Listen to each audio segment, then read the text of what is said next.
An unexpected benefit of our stem cell treatment and possibly exosome treatment has been a decrease in the farsightedness of old age. The technical name is presbyopia. This is the um, problem that causes people to need to wear reading glasses. It is caused because the lens in the eye gets a little stiffer with age and can't be bent to accommodate close vision as well. This is not something we were looking to treat. We have a strong interest in treating retinal disease and have been attempting to do that with stem cells and exosomes. But the farsightedness of old age presbyopia was not really on our radar. It's annoying, but something that is treatable with reading glasses. However, we began to notice a number of patients who volunteered to us that after, often quickly after doing stem cell treatment, having stem cell infusions, they noticed that they didn't need their reading glasses or didn't need the big print on their computer.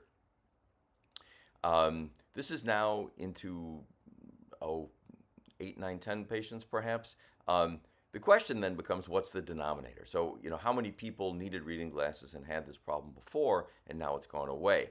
It's a little difficult for us to answer because it's not something we were screening for, but we're attempting to go back and ask patients before and subsequently and see how many people had this issue so we can get some idea as to whether this is a 5 or 10% effect or a 30 or 40% effect or more. I've actually said to patients, well, that's nice, but no big deal, right? And patients have said, well, no, actually, it's meaningful to them. The other question, of course, is how long will it last?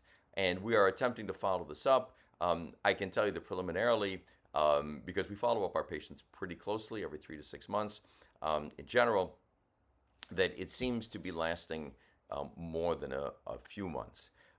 So we will be getting better and more specific data going forward, but it was an interesting finding that I thought would be interesting to report.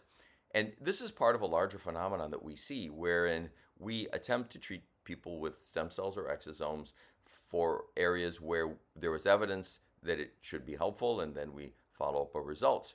But we are frequently told of benefits that were unexpected. In fact, we had a couple of patients who, for example, had improved hearing after exosomes, which we really weren't looking for, but appears to be a real phenomenon. So when we see things like this, we just start to look at it harder and find out exactly how pervasive and how good an effect it is. So I just wanted to mention this because I think it's interesting. Going forward, again, we'll have better data, and as with many of these reports, we'll give you an update when we have better and longer term data to report.